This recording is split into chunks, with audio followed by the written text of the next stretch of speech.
so it's open for you. Andy, that's third defeat on the bounce, and similar situations. Connacht had a number, started very slowly, 14 points down, had opportunities in the first half but didn't take them, and then sucker punch try just on half time. If that keeps happening, you're not going to get the wins column moving. Yeah, you're right. What do you think's the cause? Because you had these I was commentating, you had opportunities on, Oh, mate, we had multiple, and we said the message at half time, individual error is killing us, and we came out in the second half and we repeated that. So it's very frustrating. I'm always going to be a glass half full, so I'm going to look at there were moments there where our set piece was very functional and actually either stopped or won quality ball. There was moments there where our defence held out a very good ball side and put them under pressure. There was moments there where our attack actually caused them some issues, but there were far too many moments where we had opportunity and we didn't capitalise. So that's, it's not broke for us, but it's certainly not where it needs to be. And you're right. 3 games on the spin, we've got a repeat of things that are happening. We've got to fix that pretty quickly. What do you think is the slow start issue? Because it sort of happened last week a little bit, but tonight it was very marked. It looked like the players were just slightly switched off, and the Bulls were well in just to grab the opportunities. Yeah, I mean the kick-off to the game, they kicked deep to the right, our bottom right corner.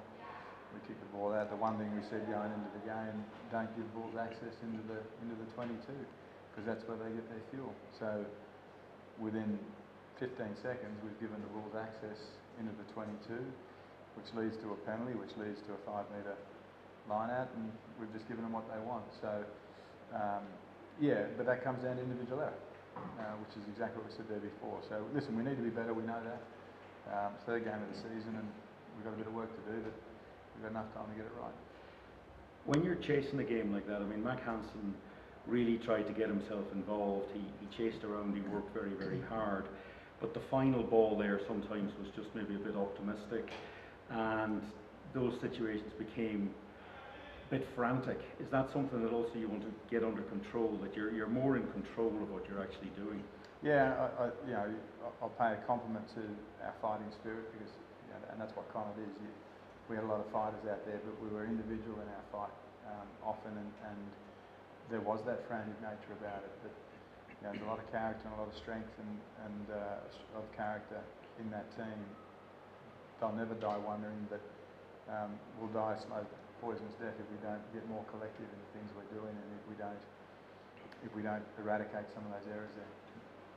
Munster are up next week on the new pitch. Get back Sunday morning. It's a fast old turnaround, and it's going to be a whole new experience playing on that, because you haven't had an opportunity to you haven't seen it completed. It is completed, I believe. I saw a photo today, so it looks pretty sharp. But you're right, we haven't trained on it. We've got a long flight back, and then we've got Munster on Friday night. But listen, we knew that coming out here. We knew what our draw was. We expected a lot more from ourselves out of these first 3 games. We now have 3 home games, Munster and Valencia and the Scarlet, so they're all tough, but if we can eradicate some of those errors, if we can keep our fighting spirit and keep our belief, I know we can turn it around. We just come round to Jared there. Questions from anyone on the phone? Jared, the outcome again dictated, as Andy says by errors and some good bits of individual play. What are you putting it down to when you're out there on the field? It was a tough whole game, but at times Connacht were on the front foot for quite significant parts of it.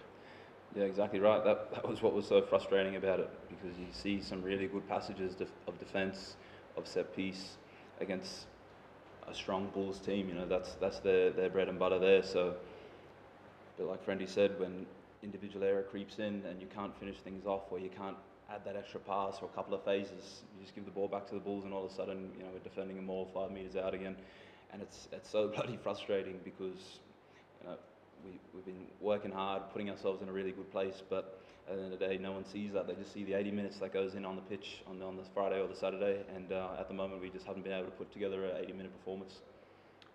Do you think that's coming sooner? You know, Munster are going to be huge. They're not exactly flying either, so Friday night it's well up there. You need a big sports ground night. Absolutely, it's coming soon. You know, I think one thing I can say is, you know, this group and the preparation that's going into these games, it's the best I've seen it since I've been here. The preparation that the guys are doing, the conversations they're having, it honestly is second to none. And we're going to click soon, and we'll put the performance that we're proud of. But we haven't done it yet, but it's definitely coming. And why not Munster at home? Absolutely, why not? We look forward to it. Thanks, William. Thanks, folks. Thank you. Anyone else? Anyone on the phone? Jared, how tough was that Bulls defence to break down, and how much of their defensive effort actually led to those individual errors that you're talking about, the defensive pressure? I think they did a really good job.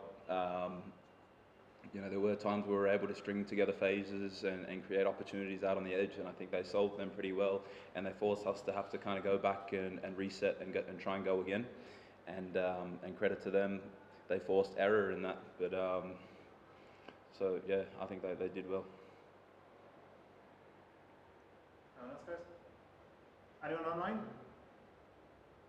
Okay, leave it there then. We've got one more. Oh, sorry, go ahead. Sorry, for Andy, Mac Hansen, just got a wonderful rugby player. You must be really proud of just the effort he shows out there and just involved in so many of your good passages.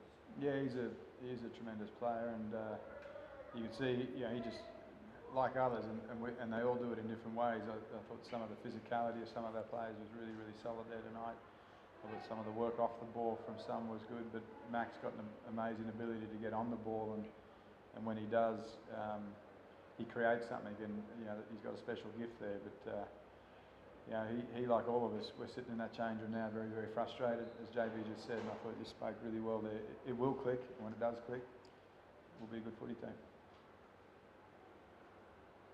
Okay, guys, thank you very much. Thank you.